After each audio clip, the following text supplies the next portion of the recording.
Prevailing insecurity situation in Africa dominated the recent African Union Executive Council meeting in the Ethiopian capital, Addis Ababa.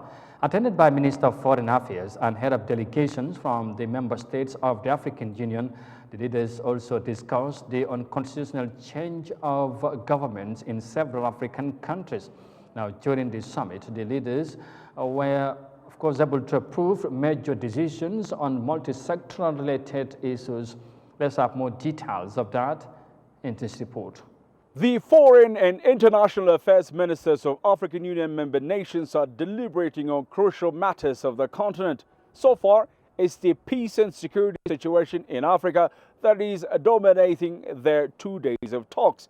Sources say rampant unconstitutional changes of government across the continent are being discussed. 4 member states, Sudan, Mali, Guinea and Burkina Faso, have been sanctioned by the continental body following military coups and suspended from the Union.